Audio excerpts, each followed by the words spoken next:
الحمد لله خصنا بكتاب أنزل وأكرمنا بنبي أرسل وجعلنا خير أمة أخرجت للناس تأمرون بالمعروف وتنحون عن المنكر وأولئك هم المفلحون أشهد أن لا إله إلا الله له دعوة الحق حريص عليها وأوجب تبشير بها ولتكن منكم أمة يدعون إلى الخير ويأمرون بالمعروف وينهون عن المنكر وأولئك هم المفلحون وأشهد أن محمدًا عبده ورسوله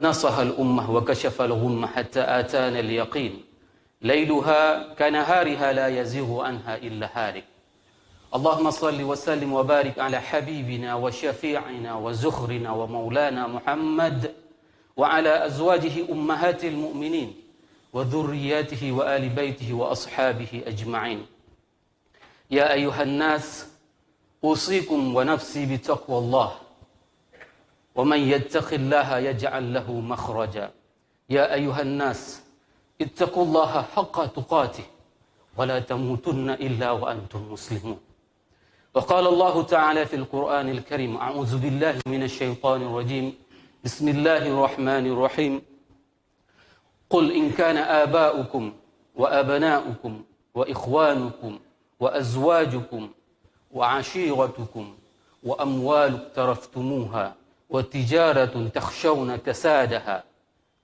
ومساكن ترضونها أحب إليكم من الله ورسوله وجهاد في سبيله فتربصوا حتى يأتي الله بأمره والله لا يهدي القوم الفاسقين Rabbi syrah li sadri wa yassir li amri wahlul 'uqdatam min lisani yafqahu qawli amma ba'd. Hadirin jamaah salat Jumat yang dirahmati Allah. Mari sama-sama kita panjatkan puji dan syukur kita kepada Allah yang telah memberikan nikmat iman sehingga kita dapat melangkahkan kaki kita ke tempat yang penuh dengan keberkahan ini.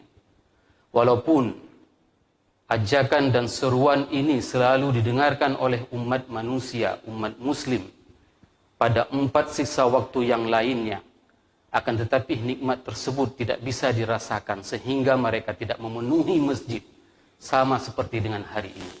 Kalaulah keimanan itu tertancap di dalam jiwa kita, mungkin pada setiap saat azan berkumandang maka kita akan menyesaki masjid seperti hari ini.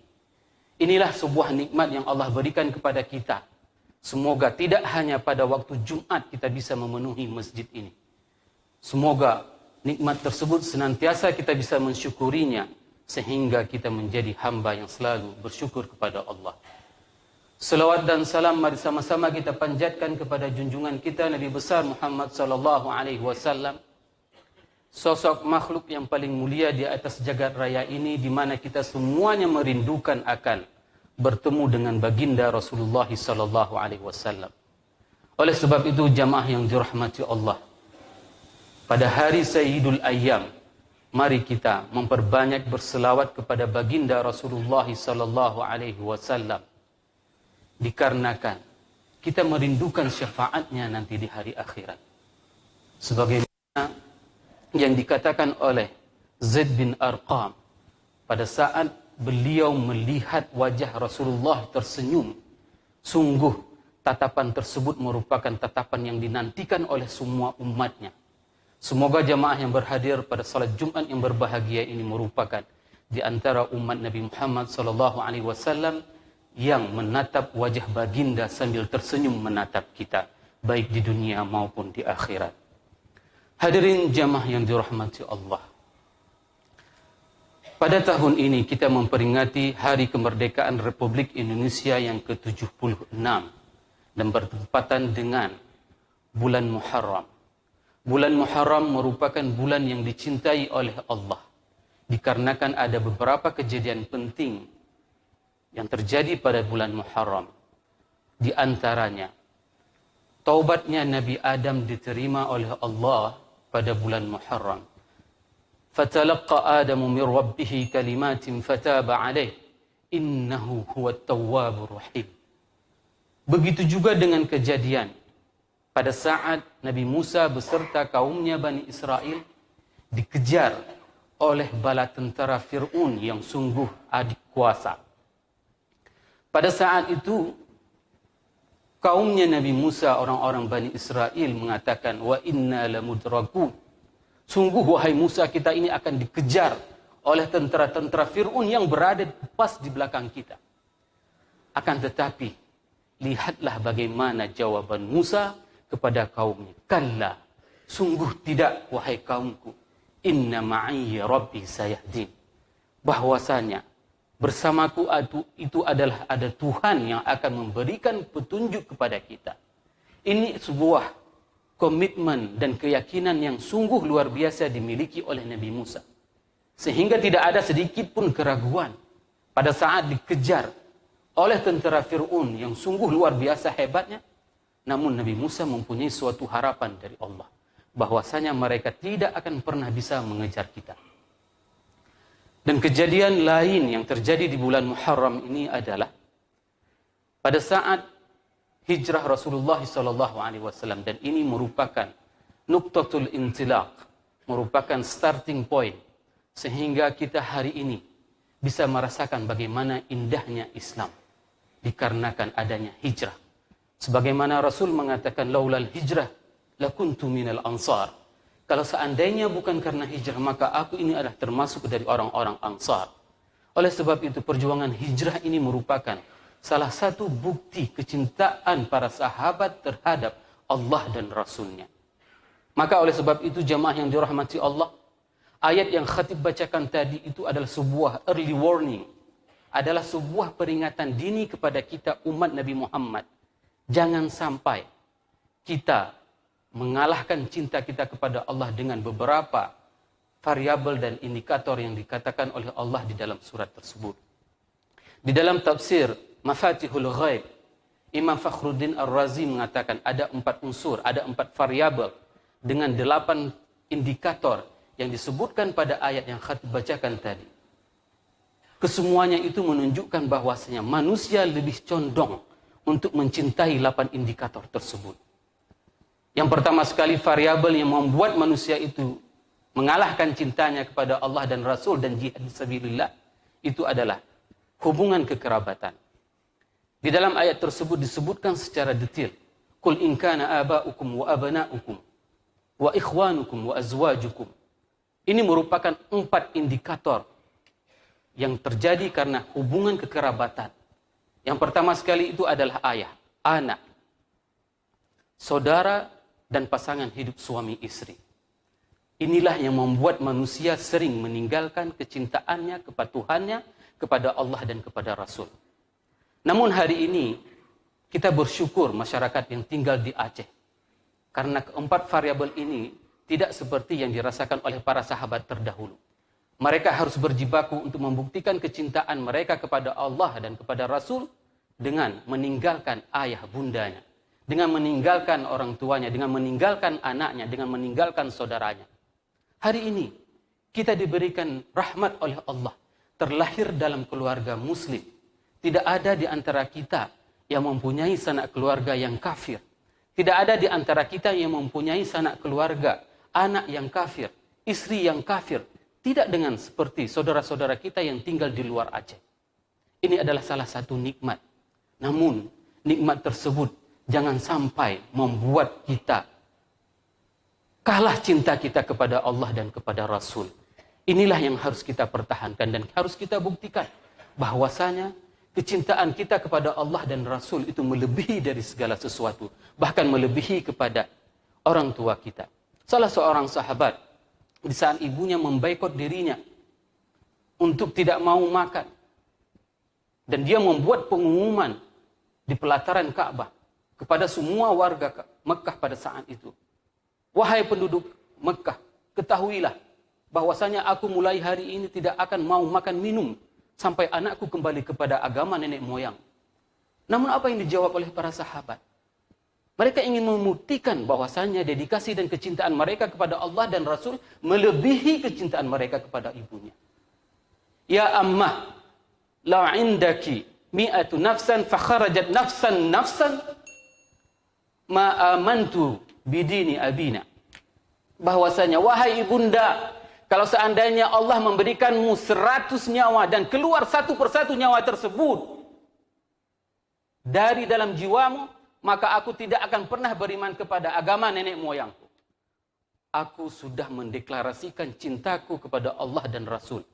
Ini merupakan sebuah tantangan yang dihadapi oleh para sahabat terdahulu.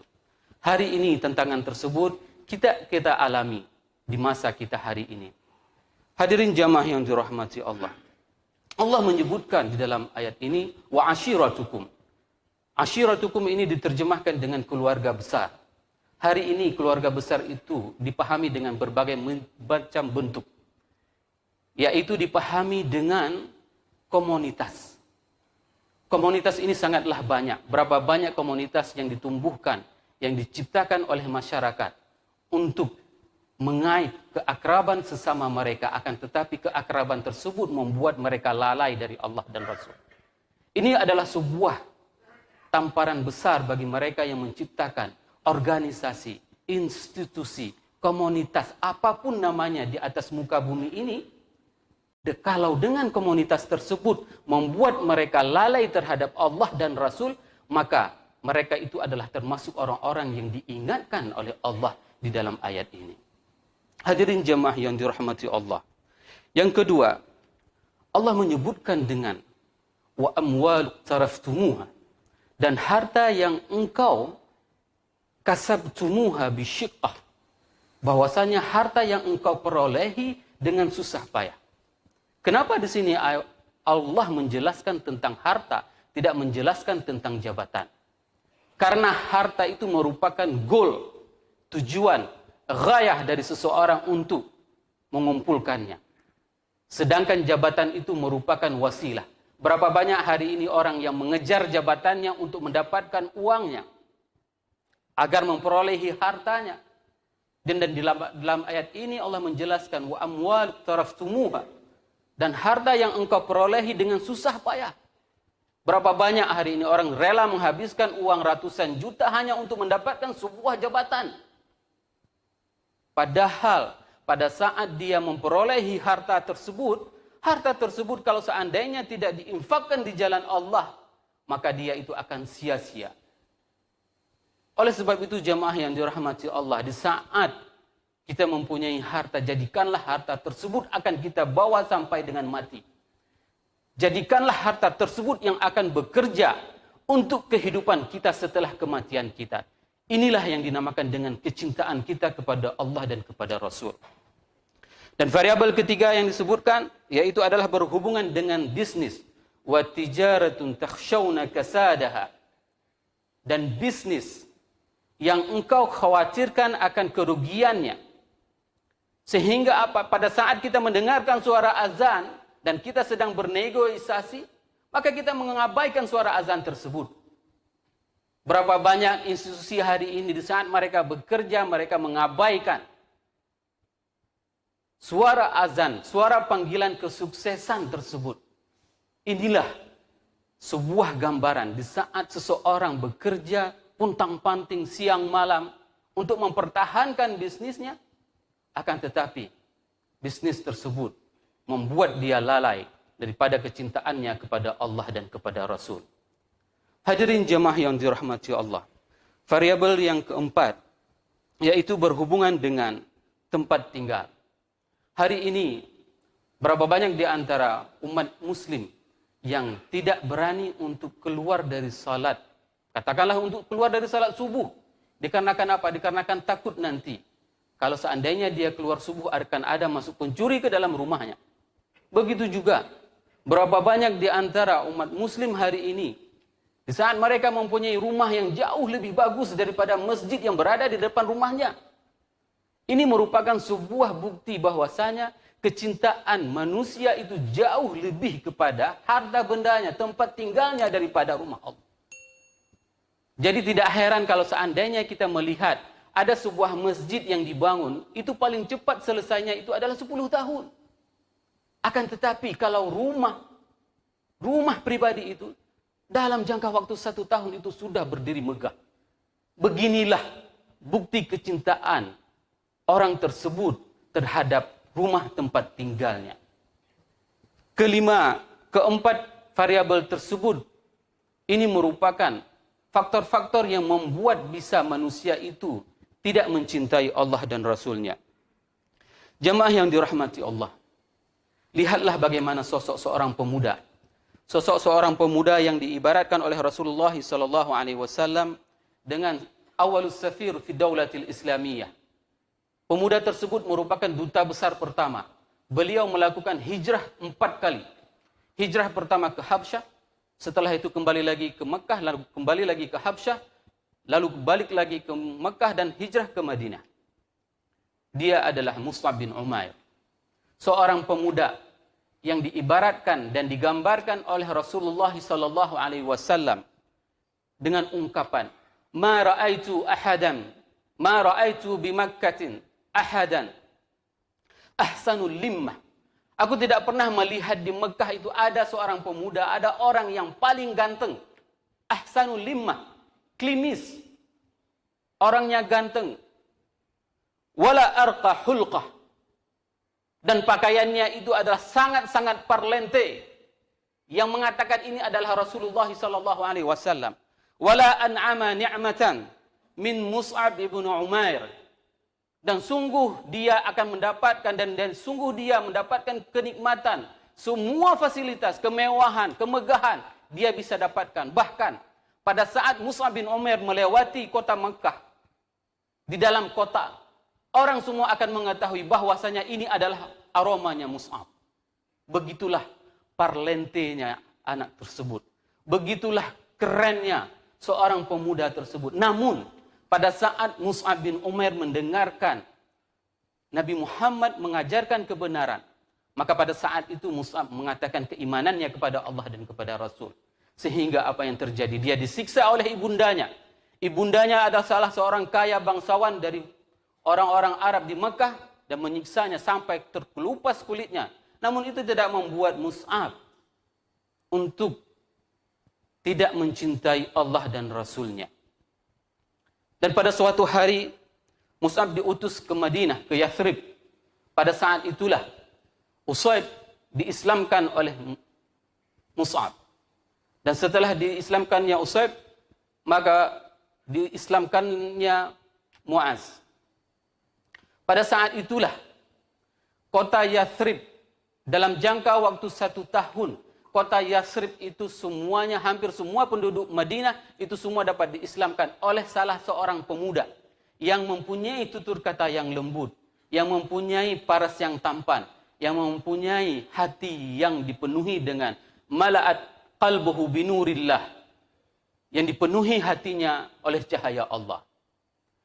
Dan pada suatu hari, sebagaimana yang disebutkan di dalam kitab Tuhfatul Ahwazi fi Syarhi Hadis Tirmizi, hadis yang dikatakan oleh Ali ibn Abi Thalib meriwayatkan, "Inna la julusu ma'a Rasulullah sallallahu alaihi wasallam fil masjid." Ketika kami sedang duduk bersama Rasulullah sallallahu alaihi wasallam di dalam masjid, idza tala'a Mus'ab bin Umair. Pada saat itu terlintaslah, lewatlah Mus'ab bin Umair. Ma'alaihi, dan tidak ada pada badannya illa burdatun lahu marqu'ah bifarwi. Dan tidak ada yang dipakai oleh Mus'ab yang dulunya itu sangat mewah, sangat kaya dan sangat megah, kecuali burdah yang sudah berbulu. Bayangkan, baju yang dipakai oleh Mus'ab itu adalah baju yang sudah berbulu, baju yang lusuh. Falamma ra'ahu Rasulullah sallallahu alaihi wasallam, dan pada saat Rasul melihat Mus'ab melintas seperti itu dengan pakaiannya yang sangat lusuh, fabaqan Nabi. Maka pada saat itu Rasul menangis melihat. Menangis melihat seorang pemuda yang dulunya dengan kemegahannya, meninggalkan dunianya, meninggalkan kemegahan dunia, memilih mencintai Allah dan Rasul. Ini adalah sebuah pilihan yang berat.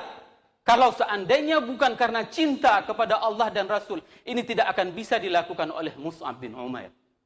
Fabakan Nabi alaihi salatu wassalam. Maka pada saat itu Nabi menangis melihat kondisi pemuda tersebut dengan pakaian yang lusuhnya. Lilladzi kana fihi minan ni'mah. Dikarenakan sebelumnya dia hidup dengan keadaan yang kenikmatan. Wallazi huwa al-yawm fihi. Dan kondisinya hari ini, dia itu dengan keadaan yang sangat-sangat sederhana. Ini adalah sebuah perjuangan dan ini adalah sebuah pembuktian jamaah yang dirahmati Allah. Bagaimana kecintaan para sahabat itu mereka tunjukkan kepada Allah dan kepada Rasul. Tidak tanggung-tanggung. Karena konsistensinya mereka kepada Allah dan kepada Rasul. Maka ini akan membuahkan hasil yang sungguh luar biasa. Dan pada akhirnya Mus'ab bin Umair itu syahid di dalam perang Uhud. Pada saat beliau syahid, pada saat itu umat Islam mulai kocar-kacir mengambil harta warisan, harta ghanimah. Pada saat itu Mus'ab memegang bendera Rayatul Muhajirin dan dipegangnya dengan tangan kanannya. Pada saat itu ditebas tangan kanannya. Pada saat ditebas tangannya, tangan kanannya terputus, maka dia pegang bendera tersebut dengan tangan kirinya. Dan pada saat itu ditebas pula tangan kirinya sehingga didekapnya bendera tersebut. Dan pada saat dibunuh Mus'ab bin Umair, pada saat itu orang yang membunuhnya berteriak, "Laqad qataltu Muhammad." Aku telah membunuh Muhammad. Dikarenakan apa? Dikarenakan orang yang paling mirip dengan kegantengannya dengan Nabi Muhammad itu adalah Mus'ab bin Umair. Pada saat itu Rasul setelah terjadi perang Uhud dan melihat semua jenazah yang telah syahid, di antaranya Hamzah. Pada saat Rasul melewati dan berdiri di atas jenazah Mus'ab, maka Rasul mengatakan, membacakan sebuah ayat. Minal mu'minina rijalun sadaqu ma ahadullahu alaihi, faminhum man qada nahbah, wa minhum man yantadhir, wa ma baddalu tabdila. Bahwasanya di antara orang-orang mukmin itu adalah ada di antara mereka yang mempercayai apa yang dikatakan oleh Allah dan Rasul. Ini adalah sebuah kepercayaan. Di saat kita mendengarkan ayat Al-Quran ini dilantunkan, mereka itu tidak sama sekali ragu terhadap apa yang disampaikan oleh Allah dan Rasul. Faminhum man qada nahbah, dan di antara mereka ada yang terbunuh syahid. Wa minhum man yantadhiru, dan di antara mereka ada yang menunggu. Inilah orang-orang munafik. Di saat mereka sudah mendapatkan hidayah tersebut dari Allah, mereka sudah dipampangkan di depan mata mereka. Kebenaran itu sudah ada di hadapan kita, wahai jemaah yang dirahmati Allah. Kita hanya diminta untuk memilih sebagaimana yang dipilih oleh Mus'ab. Bahwasanya kesaksian Rasulullah, Rasul bersaksi, aku bersaksi bahwasanya mereka itu adalah semuanya syuhada. Ini adalah kesaksian yang sungguh luar biasa, disaksikan langsung oleh Rasulullah SAW. Hadirin jamaah yang dirahmati Allah, ini merupakan sebuah pelajaran penting kepada kita bagaimana kita mengisi kemerdekaan ini. Apakah kita termasuk di antara orang-orang yang mencintai Allah dan Rasul melebihi dari segala sesuatunya, atau kita termasuk orang-orang yang menunggu, melihat, sehingga nanti setelah kejayaan umat Islam ini ada, baru kita mengatakan bahwasanya kita merupakan bagian dari perjuangan tersebut. Semoga apa yang khatib sampaikan ini bermanfaat kepada khatib dan kepada jemaah semuanya. Barakallahu li wa lakum fil Qur'anil Karim wa nafa'ani wa iyyakum bima fihi minal ayati wa dzikril hakim wa taqabbala minni wa minkum tilawatahu innahu huwas samiul alim.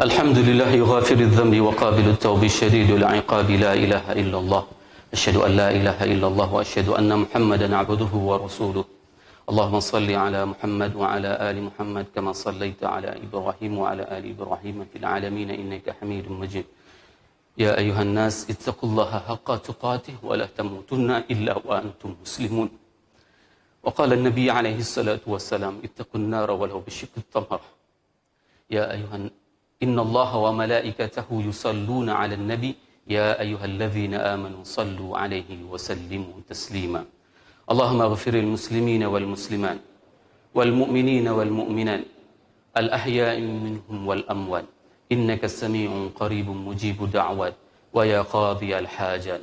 ربنا لا تؤاخذنا إن نسينا أو أخطأنا.